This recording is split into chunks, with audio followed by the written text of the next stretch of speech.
Deus, amém. Nós queremos cantar o cântico eterno, Deus. Nós queremos que tudo que a gente experimente aqui no mundo, Senhor Pai, seja, Senhor Deus, o penhor, Senhor Deus, de todas essas coisas que jamais terão fim. Nós, Senhor Pai, não contemplamos perfeitamente o Teu Filho como vamos contemplar aquele dia face a face, então seremos glorificados, mas somos chamados a contemplá-lo diariamente, Senhor Pai, e ser transformados. Ó Deus, todas as coisas, Senhor Deus, da eternidade, Senhor Pai, devem e precisam ser, Senhor Pai, na medida, Senhor Deus, do que é possível para homens neste mundo ser experimentadas por nós, buscadas, ansiadas, Senhor Pai. E nós sabemos que não podemos achar nada, Senhor Deus, não podemos te ver, a Tua beleza em Teu Filho, a não ser na Tua palavra, Deus. Que nós sejamos homens e mulheres com corações cativos à Tua palavra, Senhor Pai, e que possamos ser, Senhor Pai, não uma terra improdutiva, Deus, cheia de espinhos, ó Deus, cardos, Senhor Pai, ó Deus, caracterizando a maldição, mas que sejamos um terreno que caracterize, Senhor Pai, a redenção, Senhor Pai. Não sejamos cheios, Senhor Pai, duros como aquele terreno na beira do caminho, nem tenhamos, Senhor Pai, uma superficialidade em nossos corações, como aquele, Senhor Pai, terreno que tinha uma pouca camada de terra, Deus, e logo vinha uma dureza, Senhor, que nossos corações não sejam duros, Deus, para que a gente aprenda no domingo, Senhor Pai, não morra na segunda-feira, Pai. Não encontre quando o sol sair, Senhor Pai, o sol das aflições, o sol dos ambientes, Senhor Pai, que não são como esse, que haja, Senhor Pai, a semente tão arraigada em nós, Senhor Pai, que nenhum sol, por mais forte que seja de aflição, nenhuma, Senhor Pai, pressão do cotidiano possa, Senhor Pai, impedir aquilo, Senhor Deus, que acontece com todos os seus filhos realmente, produzir frutos para Ti, Senhor Pai, frutos que são seus, tão seus, Senhor Pai, que são chamados frutos do Espírito e não nosso. Produza isso, Senhor Pai, pela Tua palavra nesta noite, em nome de Jesus, amém. Alguém me falou essa semana, pastor, passou a reforma, a semana da reforma, né? E o pastor não falou nada a respeito. Nós estávamos ligados em várias pequenas séries, né? Mas hoje eu quero falar então, atrasado, algo a respeito, algo central, algo fundamental, algo que nós tendemos a esquecer ou se empurra tristemente para um lugar que não seja o centro, que não seja o fundamento, não é? E então, ao olhar para a reforma, ao olhar para o que aconteceu, o que era mais importante? Do que era mais importante diz respeito a quem somos naturalmente, o que o Evangelho faz, porque era fundamental e não algo que possa ser pregado como nessa noite, para no final nós falarmos que se alguém não acreditar nisso, ainda acredita no verdadeiro Evangelho. No cerne da teologia de Martim Lutero estava uma convicção profunda, final e bíblica de que os seres humanos são totalmente dependentes da graça onipotente de Deus. Isso não é algo que no fim alguém possa colocar no lado e dizer assim, se você não creu nisso, você não entende isso, ainda assim você entende o Evangelho. Não. No cerne da teologia de Martim Lutero está essa convicção de que os seres humanos são totalmente dependentes da graça de Deus. E essa convicção dessa dependência da graça onipotente é a única coisa que pode nos resgatar do que Lutero chamou da escravidão da vontade. Criando e cumprindo, ou seja, a graça tem que criar e cumprir todas as coisas no propósito de Deus, do início ao fim. Cada inclinação de crer, a graça tem que produzir. Cada inclinação de obedecer, a graça tem que produzir. Cada inclinação de obediência por todo o caminho, a graça tem que produzir. Então, os debates do século XVI sobre a liberdade da vontade versus a servidão, a escravidão da vontade, não foram periféricos, foram o centro da reforma.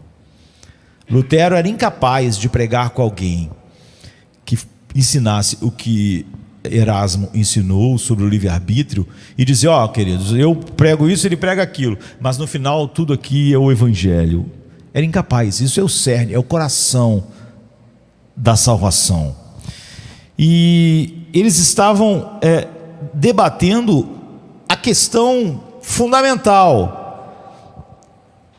No seu livro A Escravidão da Vontade, que foi uma resposta ao livro de Erasmus, né, do livre-arbítrio, escrito a pedido da Igreja Católica, do rei Henrique VIII, em 1537, ou seja, 9 anos antes de sua morte, e já bastante tempo depois, né,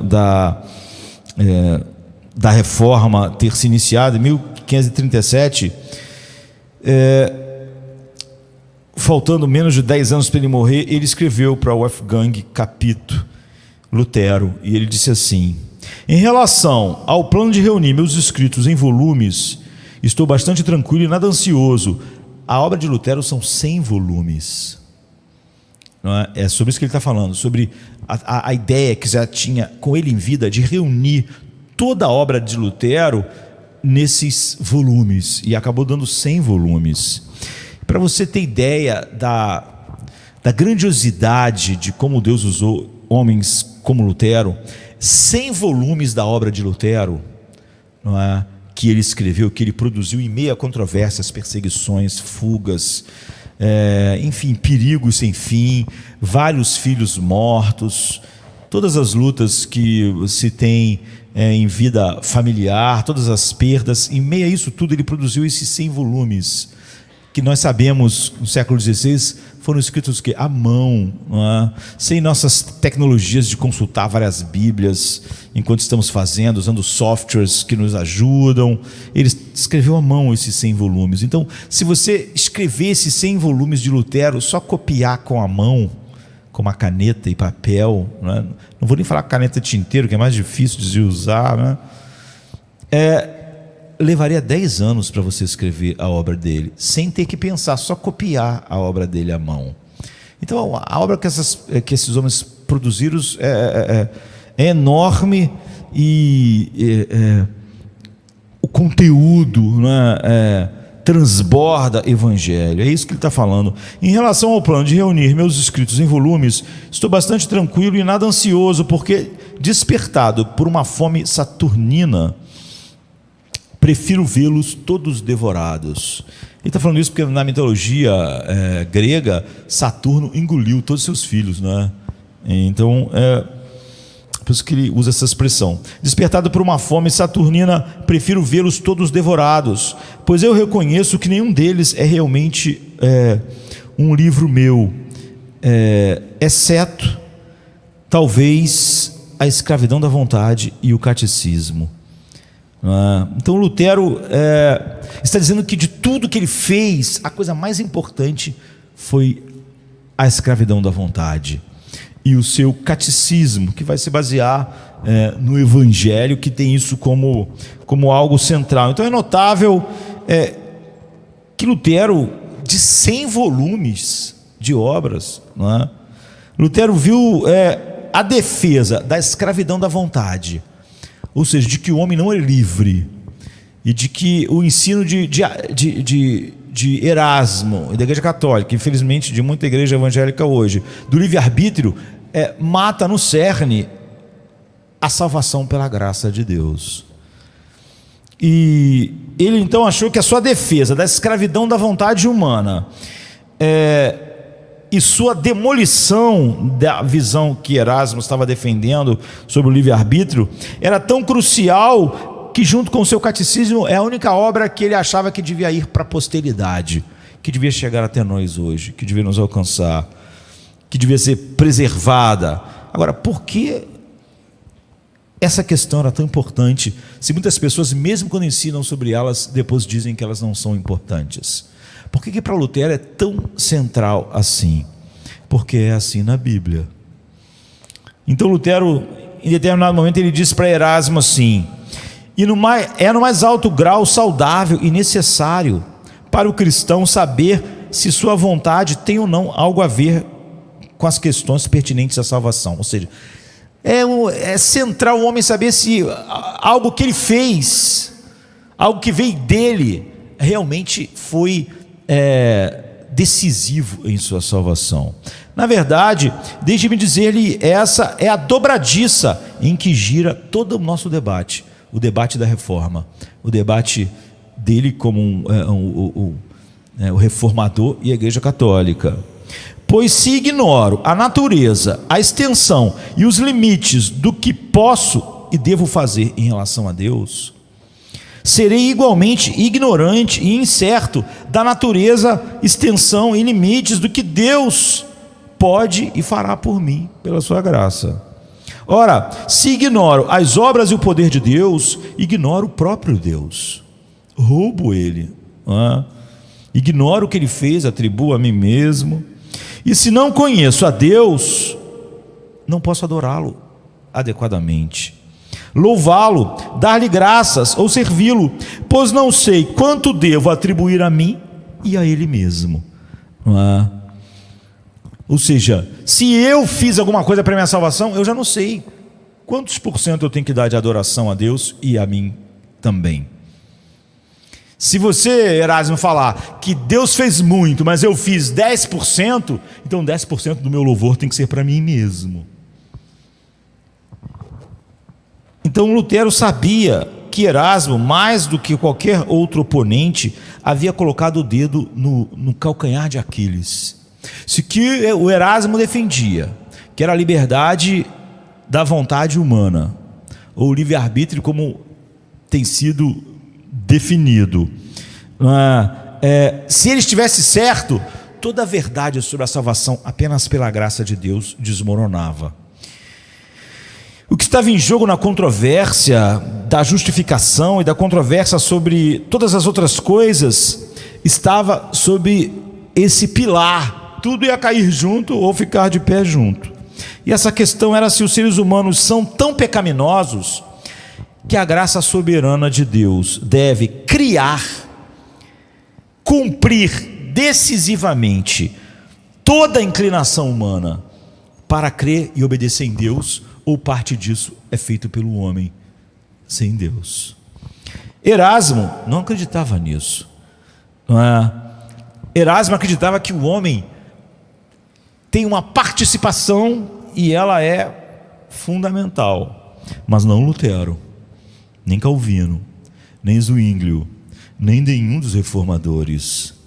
E a crença de Erasmo, ou da Igreja Católica, de que a vontade humana decaída contribuiu com seu próprio poder decisivo de autodeterminação para o ato de fé, e depois para a busca da santidade, e depois para a manutenção da salvação, era na mente de Lutero uma perigosa substituição da condição desesperadora do homem.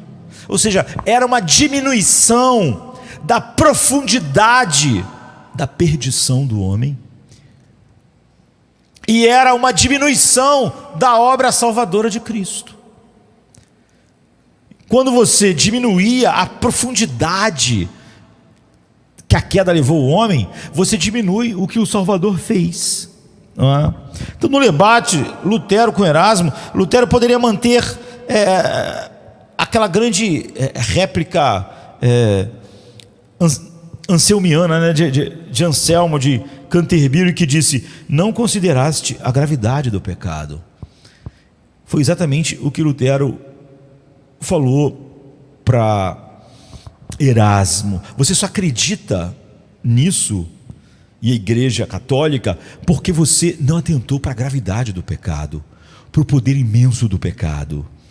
E Lutero acrescentaria: a falha em ver a gravidade do nosso pecado e a profundidade da corrupção dos nossos corações e a escravidão total da nossa vontade, se não for controlada, se tornará um ataque à liberdade da graça soberana de Deus e da glória da graça que o plano de Deus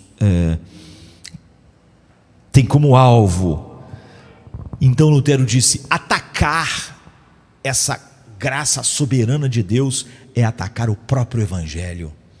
Você não tem como pegar o livre-arbítrio do homem e colocar ele no lugar que você está fazendo sem ser um ataque direto ao coração do Evangelho, não ao dedinho do Evangelho, ao coração. Você sabe o que acontece quando você dá um tiro no coração de alguém? Você está morta, Ninguém vive sem coração. Você vive sem um dedo. Muitas pessoas dizem que essas questões é uma questão periférica, ou seja, é importante, mas é como um dedo. Você pode arrancar o dedo e está vivo. Você pode até arrancar a mão e ficar vivo. Mas Lutero diz: isso é o coração. Você não pode tirar o coração de alguém, ela continua viva. Você não pode tirar isso e ainda ser evangelho. Você acertou um tiro no coração do evangelho. Em 1528, Lutero colocou assim: eu condeno. Raramente no mundo reformado hoje, infelizmente, alguém falaria como Lutero fala aqui. 1528, eu condeno, eu rejeito como nada, além de erro, todas as doutrinas que exaltam nosso livre-arbítrio, entre aspas, como sendo diretamente opostas à mediação, à graça do nosso Senhor Jesus Cristo. Por livre-arbítrio, ele quer dizer a autodeterminação decisiva em atos de fé e obediência a Deus, no início e em todo o caminho da jornada. Depois ele continua dizendo: esta é a minha opinião absoluta. Você vê, Lutero não é dessas pessoas escorregadias que falam um troço a lá Caetano Veloso, né? Porque Caetano Veloso tem mania de falar algo, falar, e no final ele fala assim, ou não. Era como se Paulo dissesse assim: olha, se alguém pregar um outro evangelho que não seja esse evangelho, mesmo que seja um anjo do céu que vem aqui pregar, que seja anátema, ou não. Não é? Muitas pessoas são assim. Elas não têm afirmações categóricas. Elas são meio Caetano Veloso, elas botam um ou não, quer dizer, vai ser isso, pode também ser que se outro vier pregar um outro evangelho, também seja evangelho ainda. Não Lutero. Esta é a minha opinião absoluta. Aquele que afirma que o livre-arbítrio de um homem é capaz de fazer ou operar qualquer coisa em casos espirituais, mesmo que seja a menor coisa, nega a Cristo. Isso eu sempre defendi em meus escritos, especialmente naqueles contra Erasmo. Ele não quer dizer que a vontade é inativa. Ele não quer dizer que eu não creio, ele não quer dizer que a vontade do homem é inativa. Ele quer dizer que onde quer que haja atividade espiritual verdadeira, na obediência, na fé, na crença, Deus está agindo decisivamente, criando e cumprindo os atos que Ele aceita, criando a fé, criando o arrependimento. Deus está sendo decisivo. É como Agostinho disse, não é? Concede o que quiseres e exijas o que quiseres.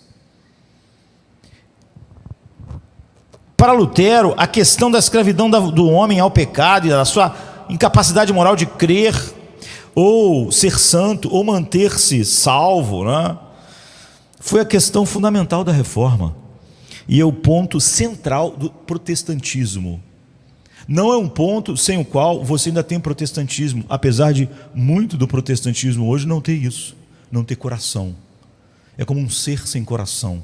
Algumas pessoas insistem que um ser sem coração ainda está vivo, mas isso é só negação mesmo. É só você estar em negação. Como eu disse, Lutero não disse que isso é o dedo, é a mão, isso é o coração, é a cabeça. Se você tirar a cabeça e o coração de uma coisa, ela está morta. A liberdade de Deus, e portanto a liberdade do Evangelho, e portanto a liberdade da ação soberana de Deus, e portanto a salvação dos homens, a glória de Deus, estão em jogo na controvérsia.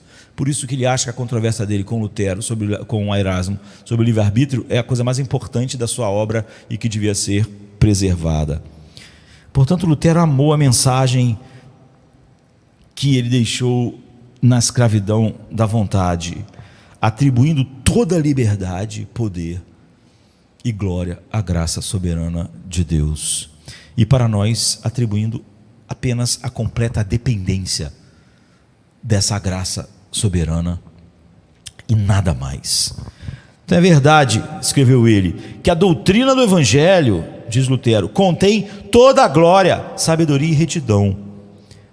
dos homens, tira isso dos homens e os atribui somente ao Criador, que fez tudo do nada, como quando criou o mundo.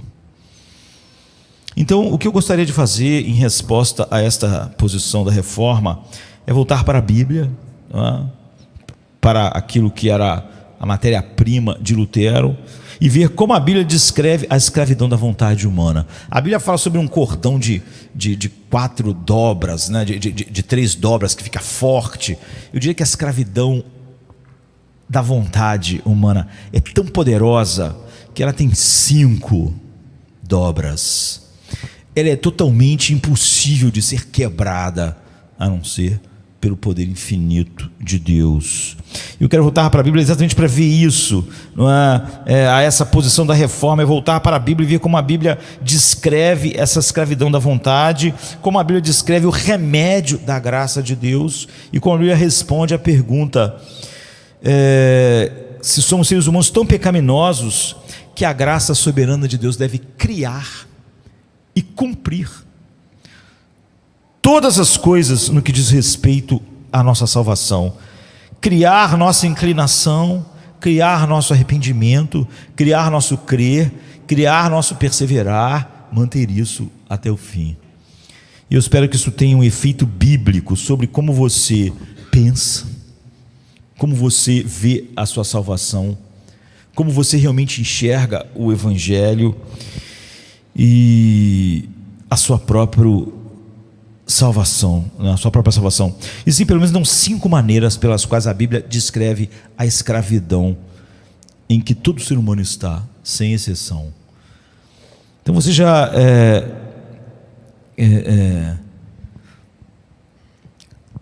você vai conhecer a necessidade mais importante que cada pessoa tem à medida que a gente olha para cada dobra dessa corda, que é a corrente, né, que é a corda que amarra e que faz a escravidão da vontade no ser humano, e que tal conhecimento é dado a nós, e que isso é o coração do Evangelho.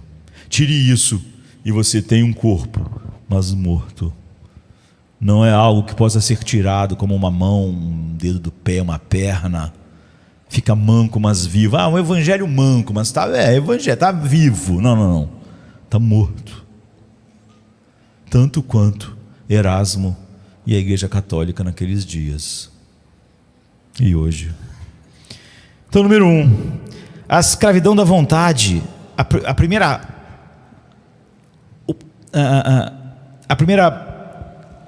parte que está formando essa corda de 5 dobras é a culpa legal e a condenação divina. Das 5 descrições do nosso cativeiro da vontade, este é único e fundamental. Por quê? Porque sem ele os outros não vão existir. Não é? Os outros 4 só são, eu diria, descrições, as condições do nosso homem interior por causa desse primeiro. Então esse descreve o nosso relacionamento legal com Deus. Nós pecamos contra Ele e somos legalmente culpados, e sob sua justiça e condenação, Paulo descreve a nossa situação dessa forma. Todos, tanto judeus como gregos, estão debaixo do pecado. Conforme está escrito, não há um justo, nenhum sequer. Agora sabemos que tudo o que a lei diz, ela fala para que todos os que estão debaixo da lei calem a sua boca e fiquem com a boca fechada, e o mundo inteiro seja condenável ou responsabilizado diante de Deus. Romanos 9 e 10, é para calar toda a boca. E 19, então a palavra responsável aqui no grego, o podíco, significa estar sob a sentença de condenação. Não é que um dia vai ser condenado, é que a sentença já foi dada. Essa é a condição, não é? Ou podemos dizer, em cativeiro. Todos os homens estão nesse cativeiro, nessa prisão. Estão aprisionados, e tudo que o ser humano está fazendo é aguardar a execução. Não está aguardando para ver o que vai acontecer. ele está condenado à morte, ele tem algum pouco de tempo, não para o processo, é só o tempo que a execução vai acontecer.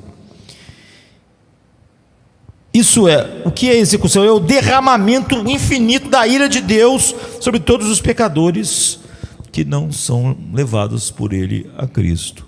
Então Paulo tinha acabado de dizer em Romanos 2,5 que aqueles que não estão entre esses estão acumulando ira para si mesmo no dia da ira, quando o justo julgamento de Deus vai ser revelado.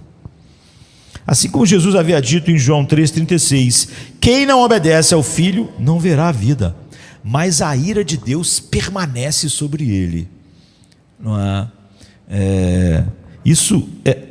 Todos sem esse dom da fé estão sob essa ira de Deus. Ela simplesmente permanece. Estão sob essa condenação, ela simplesmente permanece. Quando a Bíblia diz que Jesus não veio o mundo condenar, muitas pessoas pensam que Jesus é diferente de alguma coisa porque ele não veio condenar. Ele não veio condenar o mundo porque o mundo já está condenado. Não faria nenhum sentido vir aqui condenar o condenado. Então esse é o nosso relacionamento primordial. A coisa mais importante da nossa vida, que é a nossa relação em relação ao nosso Criador, em relação a Deus, o nosso relacionamento primordial com Deus é esse, legal e objetivo. Nós zombamos da sua sabedoria todo dia, o tempo todo.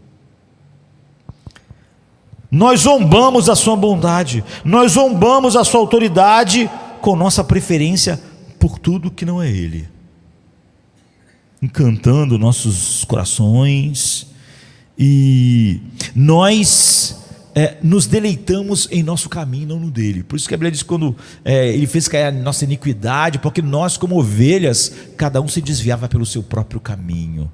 É a definição do pecado. Nós somos irrefutavelmente culpados e já condenados. A sentença é fixa, a justiça é irrepreensível. Nós vamos perecer, sem exceção.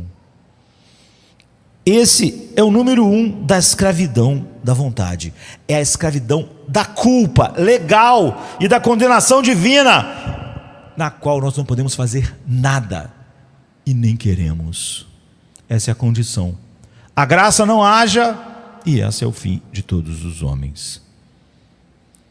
Essa é a primeira dobra da cadeia, da corda da escravidão da vontade. É essa posição fixa debaixo dessa sentença, sob essa condenação da qual todo homem está, e não há nada na natureza dele sequer que possa tocar nisso, ou sequer há um único desejo. Cada um se desvia pelo seu próprio caminho, zombando da sua sabedoria, da sua honra, da sua glória. Essa é a primeira e essencial, porque as outras são descrições. Em segundo lugar, vem a outra dobra dessa corda da escravidão da vontade, que é a escravidão do amor pela escuridão da autoglorificação. É algo, você vê, interno, profundo.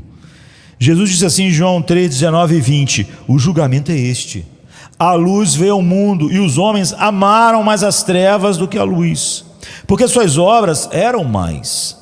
Pois todo aquele que faz coisas más odeia a luz. Está falando do pecado, né? E não vem para a luz, para que suas obras não sejam expostas. João 3, 19 e 20. Então a escravidão do coração do homem é que impede de ele vir a Cristo. Não é falta de luz, entende isso? Essa é a segunda dobra da escravidão. O homem não deixa de ir a Cristo, servir a Deus, porque falta luz, porque falta conhecimento. É por causa da ignorância. Se o homem fosse mostrado a ele que o pecado é mau e que a santidade é boa, ele ia amar a santidade e ia odiar o pecado.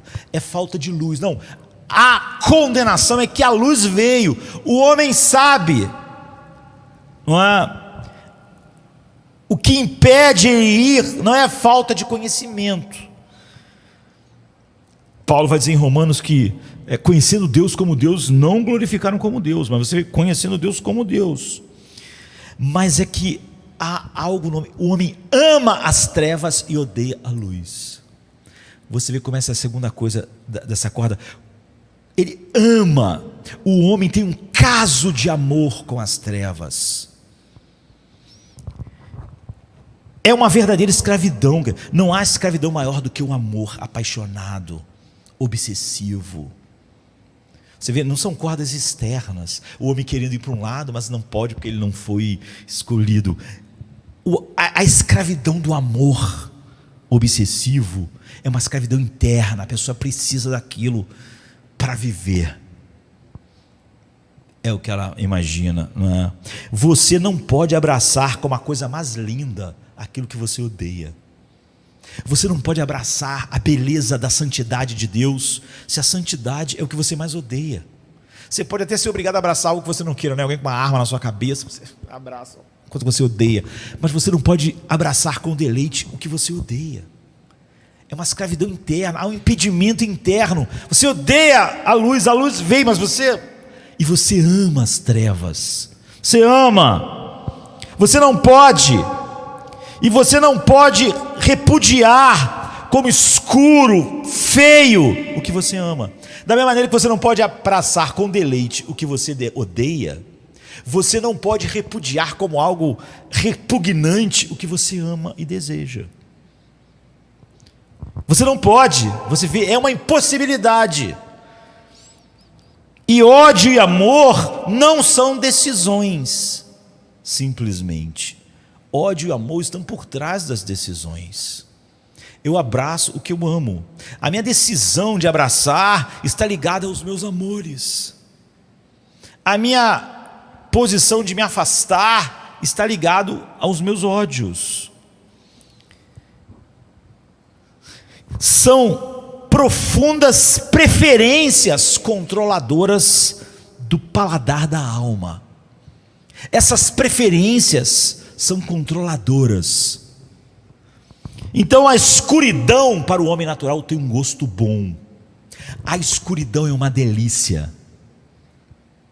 A luz tem um gosto amargo, como fel, para o homem natural. Você não pode apreciar como maravilhosamente doce algo amargo. Você não pode dar a alguém uma coisa extremamente amarga e ela, que doce, que maravilha. Não pode. Você já experimente dar um bebezinho algo amargo ou azedo. Ele não entende nada ainda. Vê a cara que ele vai fazer. Diga para alguém, isso aqui é doce, sendo amargo, e a pessoa provar e dizer, delícia, realmente, que doçura. É impossível, não é? Você não pode apreciar como maravilhosamente doce aquilo que é amargo para você. Quando bota na sua boca, é amargo. E você também não pode ter aversão ao que você acha que é bom para você, ao que você acha que é maravilhoso para você. Aquilo que você acha que é maravilhoso, que vai te completar, te fazer incrível, você não consegue ter aversão por aquilo. Essa é a verdadeira escravidão, essa segunda dobra. Esses são verdadeiros não possíveis, é impossível. E são o tipo de não possíveis, o tipo de incapacidade que são condenáveis e culpáveis. Porque alguém pode dizer assim, se eu amo as trevas, eu acho um gosto amargo, horrível na luz, então eu não sou culpado. Não, você é mais. Há algo em você de monstruoso. Se alguém fosse um assassino e no julgamento essa pessoa dissesse assim, não, mas eu mato um monte de gente mesmo, eu já matei várias, e mato porque eu não consigo parar, eu gosto de matar. Você não ia dizer assim, então coitado, então ele não é culpado, porque se ele gosta, se ele tem prazer em matar, então ele não é culpado. Você diria, esse cara é um monstro, como é que ele pode gostar? Ele nem sente nada a respeito disso. Ele se deleita nisso. Esse é o seu maior prazer. Isso não faria você ver o homem como menos responsável. Não vamos nem condenar ele, coitado. Ele acha delicioso matar as pessoas. Você pensar, que ser é esse que acha isso delicioso? E esse é o homem, não é? Essas são verdadeiros não possíveis, né? O homem não pode achar doce e maravilhoso o que é amargo para ele, nem se deleitar no que é amargo, e nem ter repúdio e nojo daquilo que ele mais ama, que é o pecado. Não, porque não são coisas que nós somos obrigados a fazer. Você vê, quando fala sobre essa escravidão, nós estamos falando sobre coisas que nós somos obrigados a fazer de fora, não é? Por isso é toda essa falácia. Então quer dizer que o homem pode querer ir para o céu, amar a Cristo, desejar a Cristo, e ele não vai para o céu. O homem não faz isso. A Bíblia diz que é impossível um homem desejar a Cristo, achar ele doce, maravilhoso. A luz veio e os homens odiaram a luz. É uma escravidão poderosa. Por quê? Não são coisas que somos obrigados a fazer contra a nossa vontade. Não é que o homem queria amar a luz, abraçar a luz, mas ele, contra a sua vontade, as trevas vêm e agarram ele. Não é isso que acontece. O homem ama as trevas. Não é que ele é obrigado, não é que ele é arrastado pelo diabo. Ele ama, tanto quanto o diabo ama as trevas. Por isso Jesus diz: vocês querem satisfazer a vontade do Pai de vocês. E o que há na escuridão que é tão cativante, a ponto de nos manter em tal cativeiro? Jesus nos dá uma janela para esse amor escravizador das trevas. Ele diz àqueles que não quiserem vir, né, a Ele, em João 5, 43, 44, eu vim em nome do meu Pai, e vocês não me recebem. Se outro vier em seu próprio nome, vocês o receberá. Como vocês podem acreditar quando recebem a glória uns dos outros e não buscam somente a glória que vem de Deus? Jesus diz: a única maneira de um homem abraçar a mim é se a única coisa que ele buscasse e desejasse na vida fosse a glória de Deus. O oposto, né? Todos os pecados foram destituídos dessa glória. Mas essa é a única maneira. Mas vocês são sedentos pela glória que vem um dos outros. Vocês querem status porque vocês vão ser admirados pelos outros seres humanos. Vocês querem glória, dar glória e receber glória. Vocês não têm nada, não têm uma faísca de interesse pela glória de Deus. E é por isso que é impossível vocês crerem. Você teria que ser exatamente o ser oposto, que almejasse somente a glória de Deus para crer. Mas vocês são o tipo de ser que só almejam a glória que vem um dos outros e das coisas que os outros vão admirar você por causa daquilo. E essa é óbvio quando Jesus diz assim: como vocês podem acreditar quando recebem a glória uns dos outros e não buscam a glória que vem só de Deus? É uma pergunta retórica, ele não está fazendo uma pergunta, ela já contém sua própria resposta. Ele espera que nós saibamos a resposta e refaçamos a pergunta para que ela contenha a resposta. Como você pode? Você não pode acreditar quando recebe a glória um do outro e não busca a glória que vem apenas de Deus. Não posso. Por que não? Porque pronunciar sobre eles tal escravidão. Porque Jesus está colocando diante deles a escravidão na qual eles estão. Porque o amor deles pela exaltação própria torna o amor de Jesus impossível. Jesus está dizendo o seguinte: é impossível amar a Deus e a sua própria exaltação. É impossível amar a glória de Deus e a sua própria glória. É impossível se gloriar apenas no que Deus fez e ainda se gloriar em algo que você fez. Jesus é a luz que acaba com as trevas da exaltação humana. O problema é que as trevas da exaltação humana é o que o ser humano mais ama. E como Jesus acaba com essas trevas, nenhum ser humano pode gostar de alguém que extermina aquilo que ele mais ama. Nenhum ser humano pode amar aquele que assassina o seu filho amado. As coisas que você mais ama estão sendo destruídas por aquilo, e você sentiu um gozo inefável, cheio de glória naquilo. Mas você ama a glória do homem mais do que a glória de Deus. É assim que todo homem natural é. Portanto, Você não pode enfrentar essa luz, Jesus está dizendo. É muito ameaçador para tudo que é importante para você. É muito ameaçador para tudo que você ama. Então em Mateus 23, 6 e 7 diz: você ama o lugar de honra nas festas e os primeiros assentos nas sinagogas e as saudações nas praças e ser chamado de mestre, mas ele é a luz que acaba com toda essa autoglorificação. A sua luz, esse desejo é feio, é repugnante, e você não consegue ter repugnância para com isso. Assim, enquanto você amar a exaltação de si mesmo, qualquer nível de exaltação, e não a exaltação somente de Deus, você nunca vai poder provar Jesus como doce e maravilhoso, mas como amargo, porque o que ele é, a luz que veio, ele mata o que você mais ama. Então você não pode crer, é impossível. Você está escravizado ao amor pela escuridão da autoglorificação.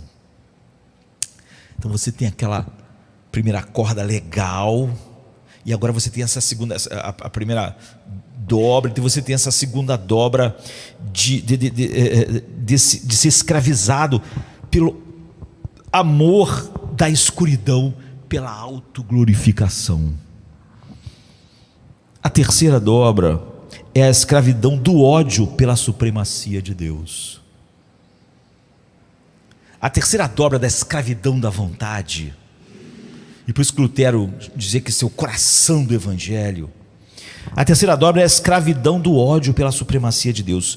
Esse é outro lado da escravidão do amor, da autoexaltação. Porque a escravidão do amor à autoexaltação tem como o outro lado, que é uma consequência desse, o ódio à supremacia de Deus.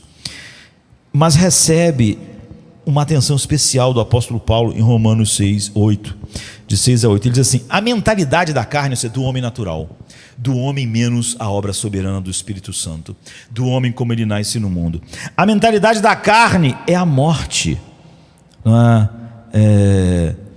A tradução aqui, o grego fronema, é mais do que pensar, né? É uma orientação, é uma disposição, é um curso de atitude, que aqui foi traduzido como mentalidade. Mas a mentalidade do Espírito é vida e paz. Pois a mentalidade da carne, ou seja, do homem sem a obra soberana de Deus, é inimiga de Deus, pois não se submete à lei de Deus. Na verdade, não pode se submeter. Os que estão na carne, ou seja, o homem como ele é, sem a ação soberana do Espírito, não pode agradar a Deus, não pode fazer nada aceitável a Deus. Estas são coisas muito pesadas, não é? Essa é uma verdadeira escravidão. Por quê? A inclinação, a disposição, a mentalidade, tudo que dirige o nosso interior, a partir das nossas entranhas, é hostil a Deus, odeia a Deus. Por quê? Isso é insano. Não se submete à lei de Deus e, na verdade, Paulo diz, não pode. Aí está a resposta. A mentalidade do homem natural odeia se submeter a Deus como rei, e é por isso que essas doutrinas têm dificuldades, porque você vai ter que dizer: Deus é o rei, a vontade dele prevalece, ele opera como quer, com os anjos no céu, as pessoas odeiam isso. Isso é a expressão da mentalidade da carne. Sua lei é absoluta, a vontade de Deus é que decide, não é? Todas as coisas, e a carne odeia a supremacia absoluta de Deus. É o que Paulo está dizendo. Paulo está dizendo que existem dois tipos de pessoas no mundo, só dois tipos, não três, não quatro, não pessoas no meio do caminho: aqueles que têm a mentalidade da carne e aqueles que habitam o Espírito Santo. Não existe outro tipo. Ou uma pessoa é habitada e alvo da obra soberana do Espírito Santo, ou ele é uma pessoa, um homem natural, ele tem a mentalidade da carne. Só existem esses dois tipos de pessoas no mundo. Então ele diz: vós, porém, versículo 9, não estás na carne, mas no Espírito, se é que o Espírito de Deus habita em vocês. Mas quem não tem o Espírito de Cristo não pertence a Cristo. Cada pessoa, por natureza, separada da obra soberana do Espírito Santo, que é aquele vento que sopra onde quer, como quer, assim são todos aqueles que são nascidos do Espírito. Cada pessoa, por natureza, separada da obra do Espírito de Deus, tem a mentalidade da carne, sem exceção. Ou seja, somos hostis a Deus, e você não pode se submeter a uma lei cujo primeiro mandamento da lei é o quê? Amar a Deus sobre tudo, mas a tua mente odeia Ele. A mentalidade da carne é ódio a Deus. Já o resumo da lei é amá-lo de todo o coração. Como é que essas duas coisas podem se encontrar? É ódio naturalmente, mas a única coisa aceitável é amar a Ele sobre todas as coisas. O homem está no exato oposto do que é aquilo que glorifica a Deus. Se nós somos por natureza hostis a Deus, nossa mentalidade é hostilidade contra Ele, você não pode se submeter a uma lei cujo primeiro mandamento é amar Deus sobre todas as coisas, o Deus que você odeia. Ou seja, aquilo que mais você odeia é aquilo que você tinha que mais amar. Você não pode amar o que você odeia, queridos. É uma contradição. E ainda mais amar, sobretudo, aquilo que você mais odeia. Você não pode amar o que você odeia. E além da graça soberana, todos nós odiamos estar sob a autoridade de Deus. Odiamos essa liberdade infinita de Deus. Terei misericórdia de quem eu tiver misericórdia. Me compadecerei de quem eu me compadecer. Porque não depende de quem corre, nem da vontade do homem, mas de Deus que se compadece. Nós odiamos isso, em vez de amar mais do que todas as coisas. Nós odiamos a vontade de Deus ser o fim de todas as coisas. Naturalmente nós somos o oposto de Jesus, que diz: minha comida e minha bebida é fazer a vontade do meu Pai. Eu amo o Pai, e fazer sua vontade, ainda que isso envolva deixar o trono do céu, morrer na cruz, debaixo da ira, essa é a minha comida. A gente é o exato oposto disso, não é? E nós somos hostis a estar sob a autoridade de Deus. Nós, até aqueles que reconhecem a autoridade de Deus, queriam que fossem essas coisas diferentes na sua vida, no mundo. Estamos na escravidão do ódio pela supremacia de Deus. É a terceira coisa. Então você vê, nós estamos na escravidão legal da nossa relação com Ele, de nós amarmos a escuridão e sentirmos a escuridão doce e a luz amarga, e não podermos provar algo amargo e nos deliciar como se fosse doce. Em terceiro lugar, nós odiamos a supremacia de Deus. Nossa mente é hostil a isso. E não poderíamos, quando ele diz, não podem obedecer a Deus, não podem cumprir a vontade de Deus, nem querem, nem podem. Por quê? Porque o que resume a vontade dele é amá-lo sobre todas as coisas, e é a coisa que nós odiamos. E não podemos amar com todo o nosso ser, alma e coração, aquilo que nós odiamos, de tal maneira que Paulo está dizendo que a nossa mente é inimizade contra Deus. Ele não diz que a nossa mente é inimiga de Deus. Uma coisa é você ser inimigo de Deus, não é? Paulo usou algo que é muito mais forte. Ela é a própria inimizade, porque inimigos você pode reconciliar. Pessoas podem ser inimigas e você conversar, tal, mas a própria inimizade, ela não pode se reconciliar, porque não é o inimigo, é a inimizade. A nossa mente é inimizade contra Deus. Nessa escravidão da vontade, coração da reforma, o coração da Bíblia, o coração da condição do homem, aquilo que exalta a graça soberana de Deus, o quarto fio dessa corda inquebrável da escravidão da vontade é a escravidão da morte espiritual.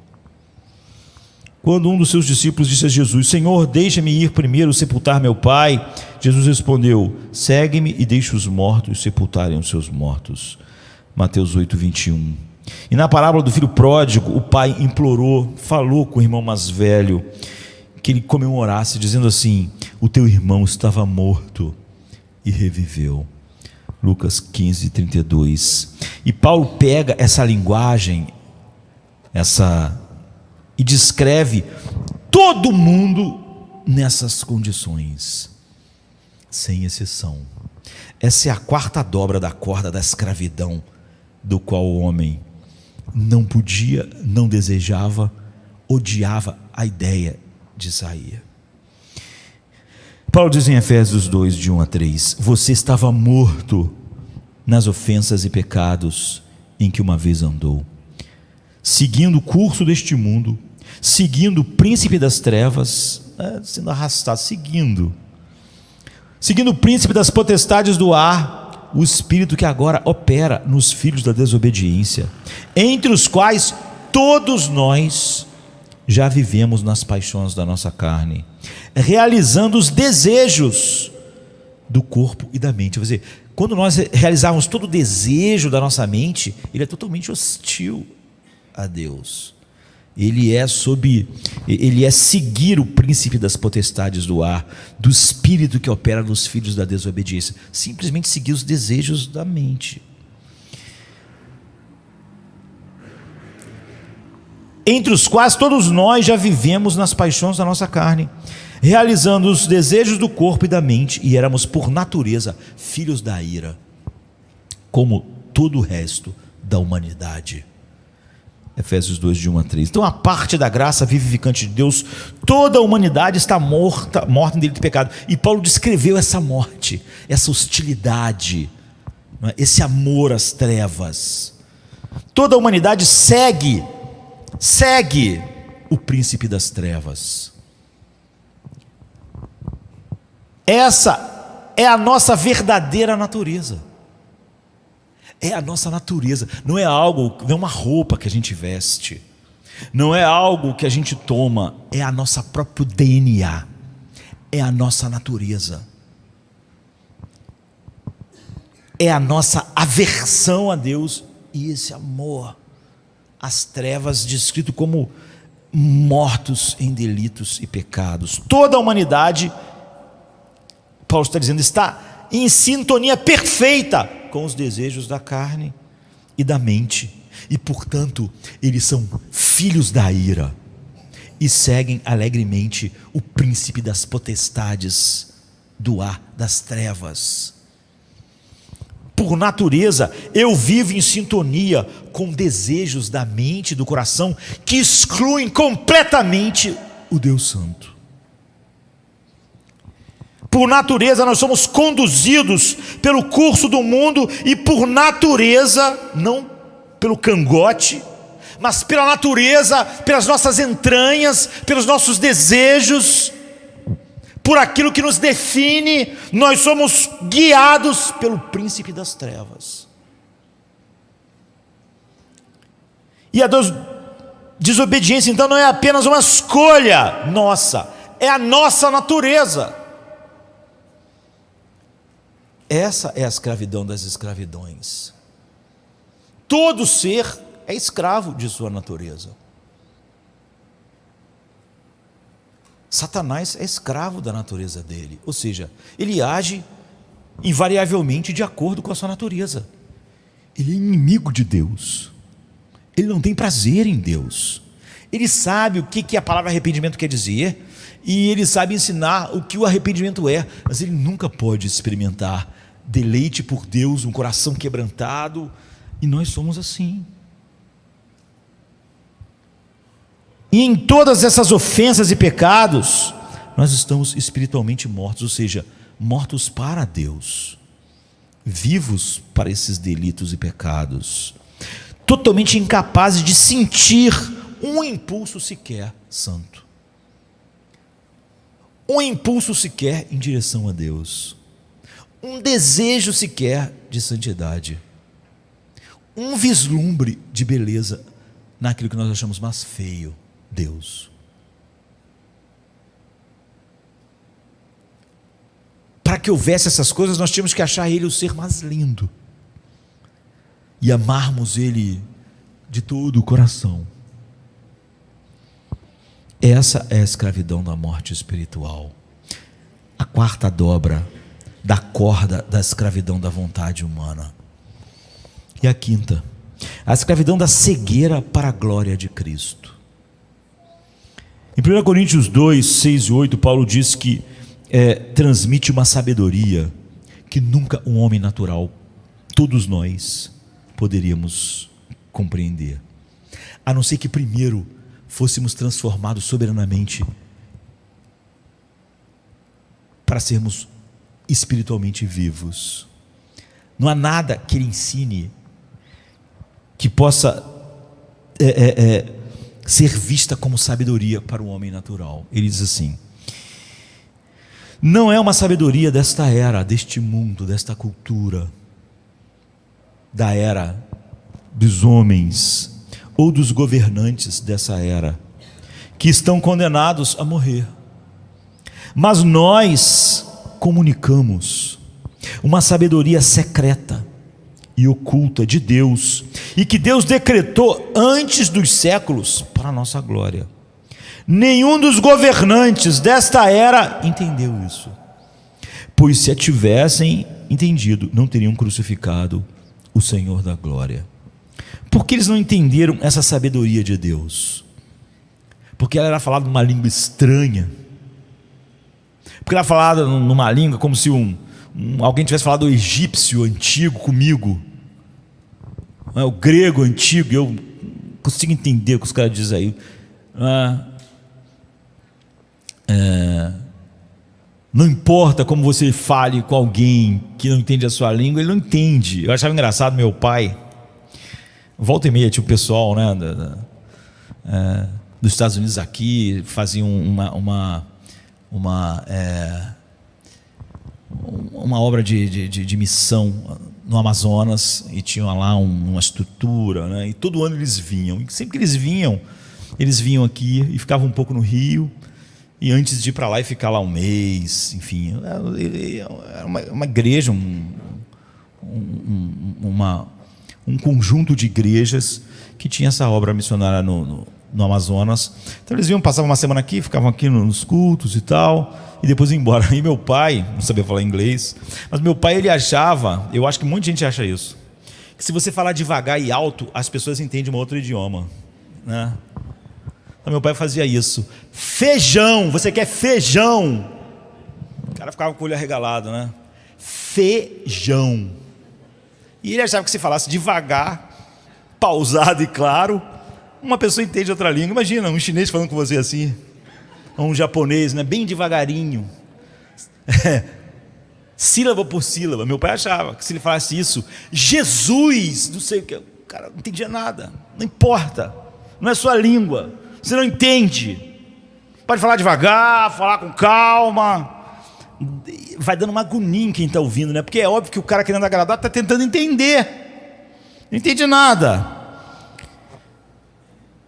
E ele diz: não transmitimos isso em palavras, não ensinadas pela sabedoria humana. Não há nada no homem natural que possa compreender, mas ensinadas pelo Espírito Santo, interpretando verdades espirituais para aqueles que são espirituais, não mortos em delitos e pecados.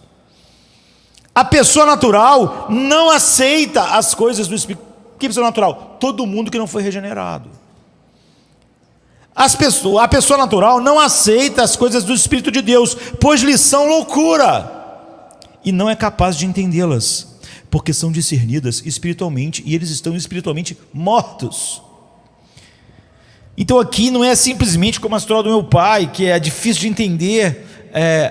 O que está sendo dito na língua que o outro pode compreender. O problema não é esse, uma falta de vocabulário para o outro entender.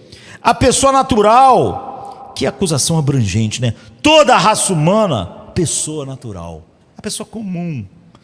Cada pessoa, sem ou antes de ser regenerado.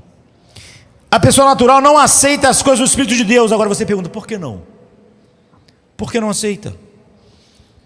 Porque você não pode aceitar como sábio o que você acha idiota.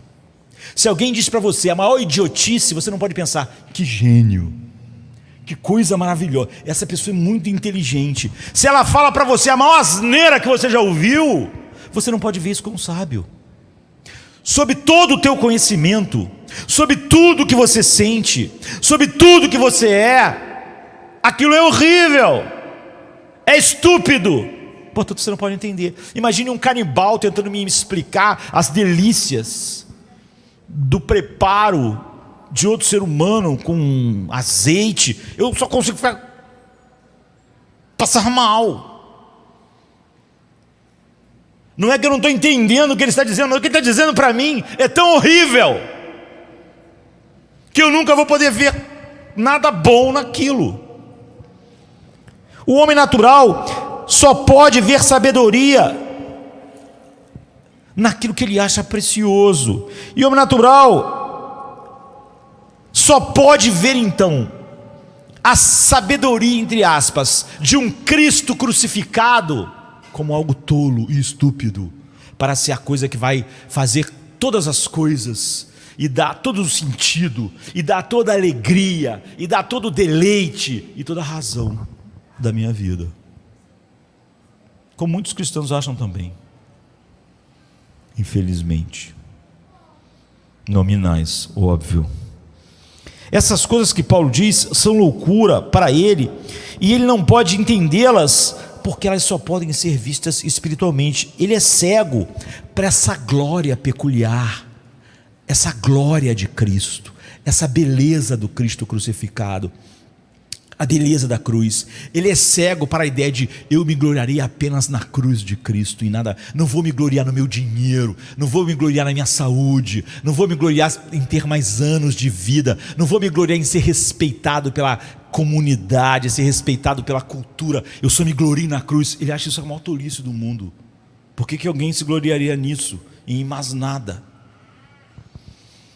Essas coisas que Paulo diz são loucura para ele não pode entendê-las, porque são vistas espiritualmente, e ele é cego para essa glória, e piora, essa quinta dobra da escravidão da vontade, que forma essa corda.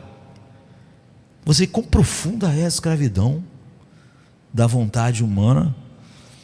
Piora, nossa cegueira natural já está lá, não precisa de nada, nem de ninguém, mas apesar de todas essas coisas serem verdades sobre nós, sem ninguém precisar fazer nada, isso tudo já é natural, já é o que nós somos. Piora porque a nossa cegueira natural é explorada e endurecida pelo Deus desse mundo que nós seguimos alegremente. Paulo escreve então em 2 Coríntios 4,4: nós já éramos cegos, já amamos as trevas, já alegremente seguimos o príncipe das potestades do ar, já estamos mortos espiritualmente, mas além disso tudo, no caso deles, o Deus deste mundo cegou a mente dos incrédulos, para impedi-los de ver a luz do Evangelho da glória de Cristo, que é a imagem de Deus. Há uma luz divina e sobrenatural que brilha através do Evangelho, ou seja, a glória de Cristo, que é a imagem de Deus. Nenhum ser humano, além da graça onipotente de Deus, superando essa cegueira, pode ver essa glória. Porque sempre que eles olham para essa glória, eles acham tolice, estupidez. Eles têm 1000 ideias sobre o que vai ser maravilhoso para as suas vidas. Nunca isso. Muitas pessoas que se dizem até crentes, elas vão ter sempre dificuldade com a ênfase bíblica em alegria indizível em Cristo, exatamente porque ele vê até a cruz como um remédio necessário, mas não como a sua maior glória, que possa produzir alegria, gozo, essas coisas. Então essa é a nossa escravidão quíntupla, não é? Quando eles olham para essa glória, eles enxergam tolice, não é glorioso. A escravidão da culpa legal. Então qual é a escravidão da vontade? Nessa corda de 5 dobras, inquebrável, que Lutero disse o coração do que a graça faz. Só a graça soberana arrebenta isso, é óbvio, sem nenhuma cooperação humana, porque tudo do ser humano, você vê, era oposto a isso. É a escravidão da culpa legal e da condenação divina, que é a principal, porque as outras são consequências dessa. Em segundo lugar, é a escravidão do amor pela escuridão da autoglorificação.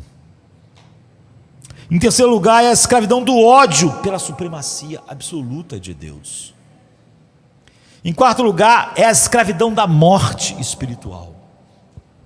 E em quinto lugar, é a cegueira para a glória de Cristo.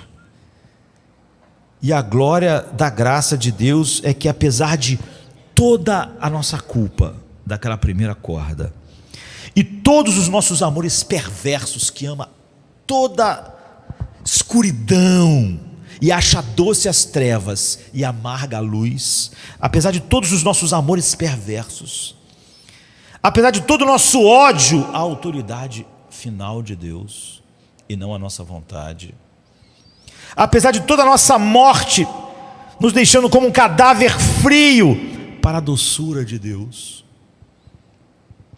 e apesar de toda a nossa cegueira para essa glória, essa graça nos salva de todas as maneiras do nosso próprio desejo e amores escravizadores, e nos salva a si mesmo. Arrebenta essas cordas.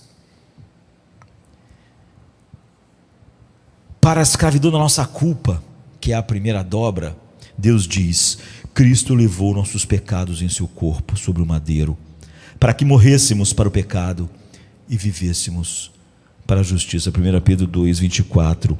Ou, Cristo padeceu uma vez pelos pecados, o justo pelos injustos, para nos levar a Deus. 1 Pedro 3, 18. Ou em Romanos 3, 24 e 25 diz assim: somos justificados gratuitamente pela sua graça, mediante a redenção que há em Cristo Jesus, a quem Deus propôs como propiciação pelo sangue, a ser recebido pela fé. É assim que Deus lida com a primeira corda, com a primeira dobra da corda. Para a escravidão do nosso amor por nós mesmos, nosso caso de amor conosco mesmo, não é?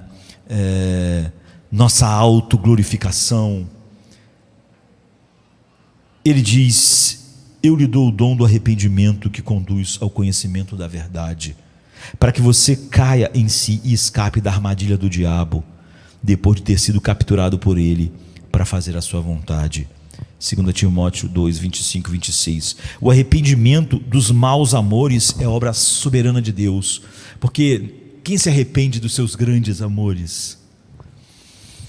Para a escravidão do nosso ódio pela supremacia de Deus, ele declara: ninguém pode dizer Jesus é o Senhor, senão pelo Espírito Santo. 1 Coríntios 12, 13. É óbvio que ele não está dizendo que ninguém pode articular essas palavras. Até o diabo já falou sobre o senhorio de Cristo, demônios, todo ser humano ali fora fala aí, Jesus é o Senhor. O que ele está dizendo, que ele envia o Espírito Santo ao seu coração, de tal maneira que a supremacia absoluta de Deus e sua soberania absoluta é doce para você. E dizer Ele é o Senhor, com um coração todo capturado pela beleza e prazer em Ele ser o Senhor supremo de tudo, e não você, não sua vontade. Você pode declarar isso com verdade e alegria só pelo Espírito Santo. Só pelo Espírito Santo essas palavras podem ser doces, consoladoras e maravilhosas para o coração. Abraçar com alegria o senhorio de Jesus, e que somente o que Ele faz todas as coisas, e que nenhum dos salvos contribuiu com absolutamente nada, que a fé e todas as coisas são dom da graça comprada com o sangue dele, que o senhorio dele abrange todas as coisas. Só pode ser dito isso com verdade, deleite, ternura, amor e doçura, como uma obra do Espírito Santo no coração, e não o homem por si mesmo. Já para a escravidão da morte espiritual, ele diz: estando vós mortos em vossos delitos e pecados, eu vos dei vida juntamente com Cristo, pela graça sois salvos. E a quarta dobra da corda foi arrebentada, eu fiz isso. Efésios 2:5. Deus disse à sua alma morta: Lázaro, vem para fora. E é óbvio que não foi que você ouviu e decidiu ir para fora. Não foi o que aconteceu com Lázaro. Ele estava morto. E quando Jesus disse para Lázaro: venha para fora, a palavra dele criou a vida que ele ordenava. Ele não falou com Lázaro para Lázaro pensar: vou sair da sepultura. Cansei de ficar na sepultura. Quando Lázaro saiu, ninguém pensou: caramba, Lázaro, só de ouvir ele falar, realmente levantou da sepultura. Todo mundo glorificou quem? Todo mundo sabia que a palavra de Cristo criou a vida no morto. Como quando Deus disse: haja luz. Não é que a luz estava em algum lugar escondida, ouviu isso, as trevas ouviu e falou: vou ser luz agora. Não. A palavra de Deus criou.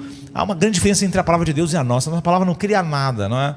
Mas a palavra de Deus não é só a comunicação do desejo de Deus. A palavra de Deus cria o que Ele deseja.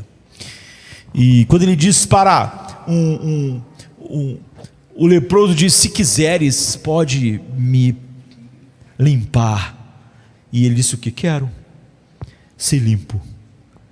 Você vê, a palavra dele criou. Ninguém ficou maravilhado. Quem ficou limpo foi o leproso. Não Jesus. Jesus não era nem puro, não estava leproso.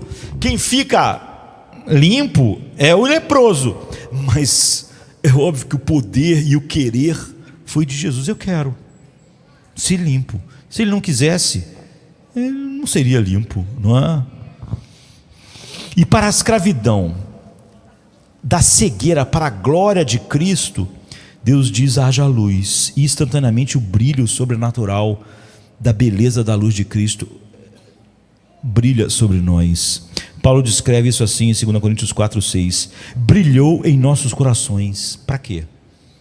Porque Ele fez isso nos nossos corações escuros, trevas que odiavam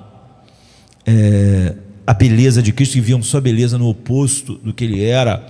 Ele brilhou em nossos corações para a iluminação do conhecimento da glória de Deus na face de Cristo. 2 Coríntios 4:6. Se você vê o Cristo crucificado e ressuscitado como a coisa mais preciosa que existe no mundo, você é um milagre ambulante. Nenhum ser humano nasceu nesse mundo achando Cristo a coisa mais preciosa que existe, de tal maneira que possa dizer como Paulo: eu não tenho minha vida por preciosa, contanto que eu glorifique a Cristo.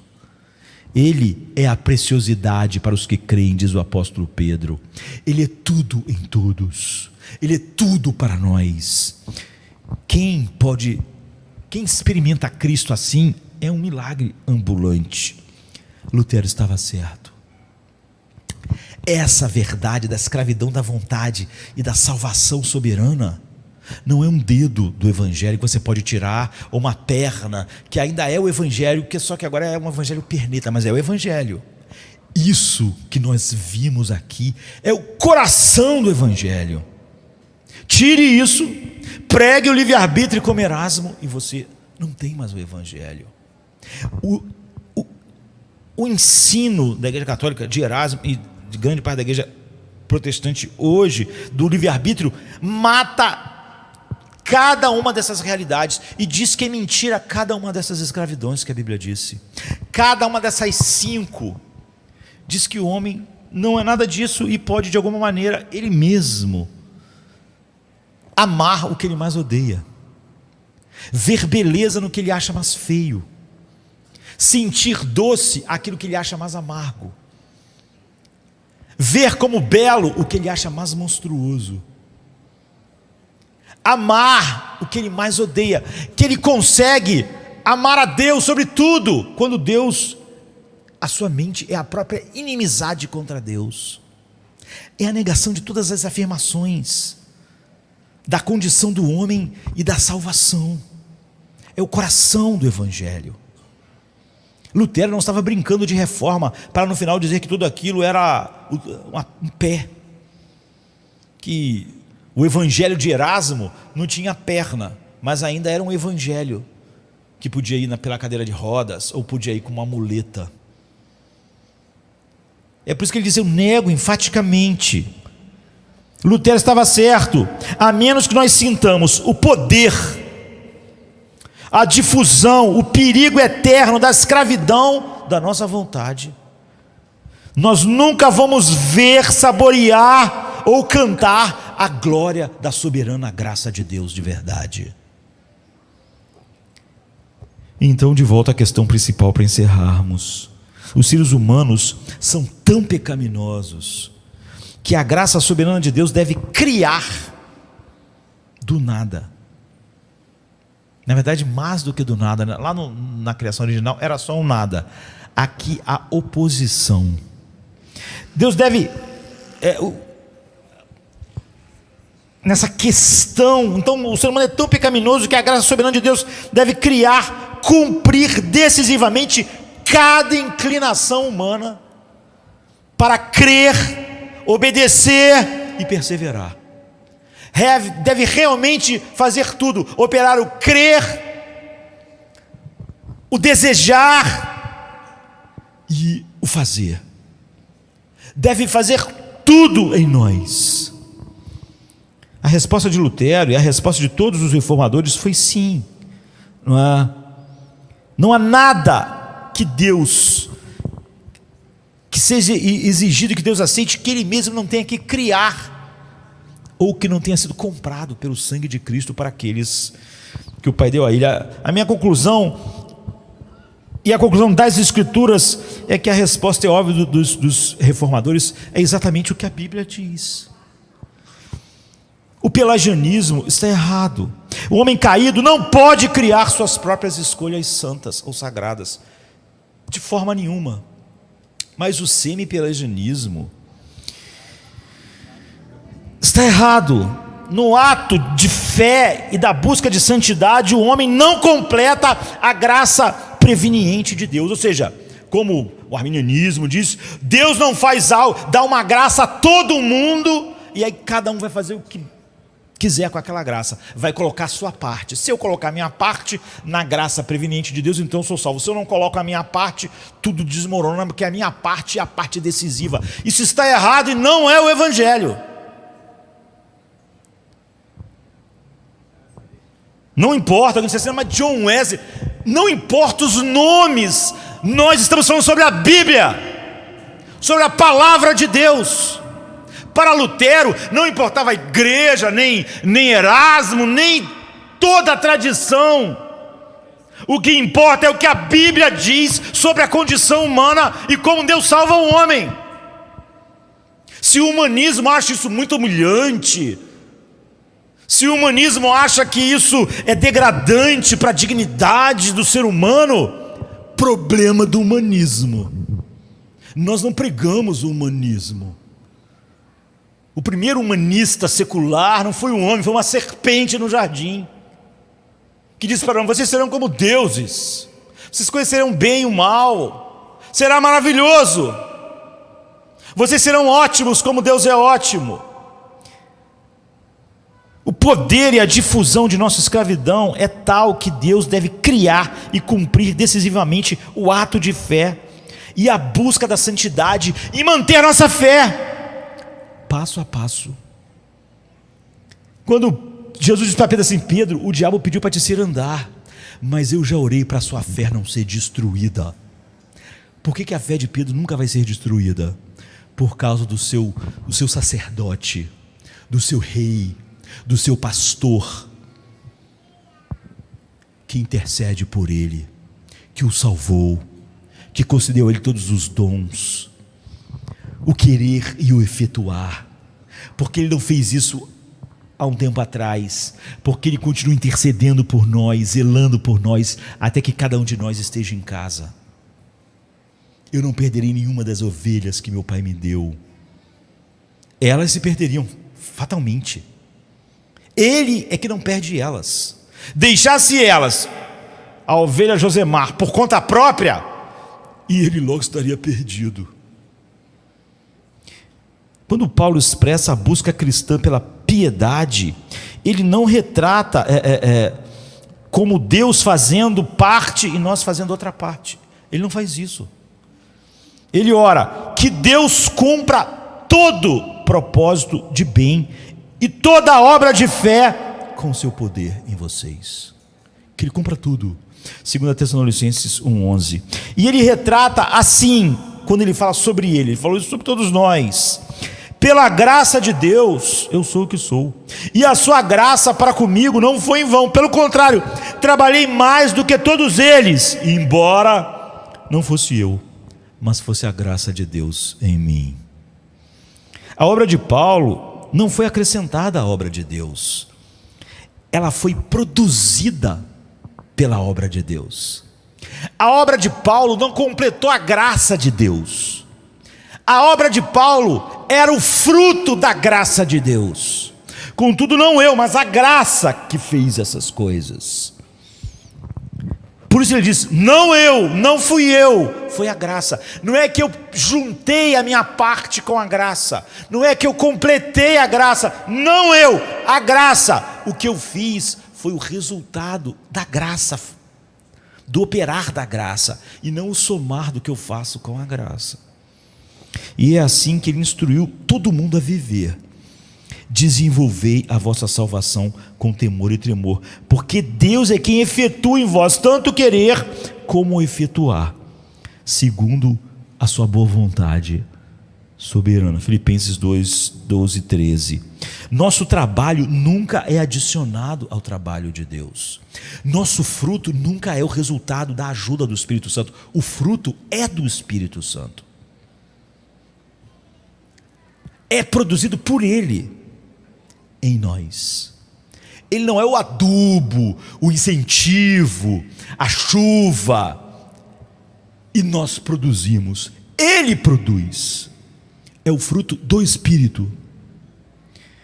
Nosso trabalho não é adicionado ao trabalho de Deus. Nosso trabalho é o trabalho de Deus. O trabalho de Paulo foi o trabalho de Deus. Veja como Jonathan Edwards relaciona a obra de Deus e a nossa. Não somos meramente passivos em fé e obediência. Nem Deus faz algumas coisas e nós completamos o resto. Mas Deus faz tudo e nós fazemos tudo. Deus produz tudo e nós agimos tudo. Pois é isso que Ele produz os nossos atos. Ele produz o nosso crer. Ele produz os nossos anseios. Ele produz a nossa obediência. Então, Deus produz tudo e nós agimos tudo. Pois é isso que Ele produz, os nossos próprios atos. Deus é o único autor e fonte adequados. Somos apenas os atores adequados. Em diferentes aspectos, somos totalmente passivos e totalmente ativos. Obras de Jonathan Edwards, volume 21, página 251. Ou seja, nós agimos o que Deus faz, como Lázaro. Ele levantou. Quem saiu da sepultura? Não foi Jesus, ele estava morto. Quem saiu da sepultura foi Lázaro, mas ele só estava agindo o milagre. Ele saiu da sepultura porque Jesus mandou ele sair, e o poder para ele sair da sepultura veio de Cristo e não dele mesmo. Por que o paralítico andou? Quem andou? Como ele disse, ele produz e nós agimos esses atos. Deus produz tudo e nós agimos tudo. Por quê? Quando Deus disse para o paralítico assim: levanta e anda, aí o cara andou? Não, é a palavra de Jesus que está dando a ele poder para andar. Mas quem anda? É Jesus? Não, Jesus não era paralítico. Quem anda é o cara. Ele anda, mas ele anda porque Jesus produziu isso nele. Jesus é o poder que faz ele andar. Ele anda. Ele nos chama ao arrependimento. E quem se arrepende? Não Deus, porque Deus não tem pecado nenhum para se arrepender. Quem se arrepende somos nós. Nós agimos, mas quem produz o arrependimento é Ele. Mas Deus faz tudo e nós fazemos tudo. Deus produz tudo e nós agimos tudo, pois é isso que Ele produz, os nossos próprios atos. Deus é o único, sozinho, autor e fonte adequado de toda a nossa piedade. Do início ao fim, somos apenas os atores adequados. Se você não está mais preso à culpa,